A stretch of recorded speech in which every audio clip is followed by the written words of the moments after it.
അപ്പം നമ്മളെ മീഷോ എന്നൊരു ഓർഡറും കൂടി വന്നിട്ടുണ്ട്. ഇത് ഞാനൊരു ഫ്രിഡ്ജിന്റെ കവർ ഓർഡർ ചെയ്താണ് കേട്ടോ. അപ്പം നോക്കാം നമുക്ക് എക്സ്പെക്ടേഷൻ മീറ്റ് ചെയ്തോ ഇല്ലേ എന്നുള്ളത്. അപ്പം നമുക്കൊന്ന് അൺബോക്സ് ചെയ്ത് നോക്കാം എങ്ങനെ ഉണ്ടാവും പ്രോഡക്റ്റ്.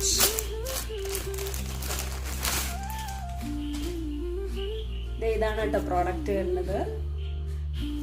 കുഴപ്പമില്ല, ക്വാളിറ്റി, ഡിസൈൻ ഇതുപോലെ ഒരു ട്രീന്റെ ഡിസൈൻ. പല കളേഴ്സ് ഉണ്ട്. ഞാൻ ഇതിൽ ഡിസ്ക്രിപ്ഷൻ ബോക്സിൽ ഇതിന്റെ ലിങ്ക് കൊടുക്കാം കേട്ടോ. നിങ്ങൾക്ക് വേണമെന്നുണ്ടെങ്കിൽ വാങ്ങിക്കാം.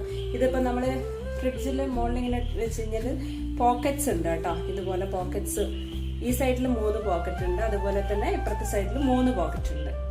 ഓവറോൾ അടിപൊളി സാധനമാണ്. നമുക്കിനി ഫ്രിഡ്ജിലും കൂടി വെച്ച് നോക്കിയിട്ട് നോക്കാം. അപ്പൊ ദേ ഞാൻ ഫ്രിഡ്ജിന്റെ മുകളിലെ കവർ വെച്ചിട്ടുണ്ട്. അപ്പൊ എന്റെ ഫ്രിഡ്ജും ഏകദേശം ഈ ഒരു കളർ ആയതുകൊണ്ട് നല്ല മാച്ചിങ് ആവുന്നുണ്ട് കേട്ടോ. ആ ഡിസൈൻ അടിപൊളിയാണ്, പറയാതിരിക്കാൻ വയ്യ. പിന്നെ അതുപോലെ 3 പോക്കറ്റ്സ്. അപ്പൊ നമുക്ക് അത്യാവശ്യം വേണ്ട സാധനങ്ങളൊക്കെ ഇതിനകത്ത് ഇടുക. അതുപോലെ തന്നെ 2 സൈഡിലും പോക്കറ്റ്സ് ഉണ്ട് കേട്ടോ. ഈ ഒരു സൈഡിലും കണ്ടില്ലേ. അങ്ങനെ മൊത്തം നമുക്ക് 6 പോക്കറ്റ്സ് വരുന്നുണ്ട്. പിന്നെ നല്ല നീറ്റായിട്ട് ഇരുന്നോളും.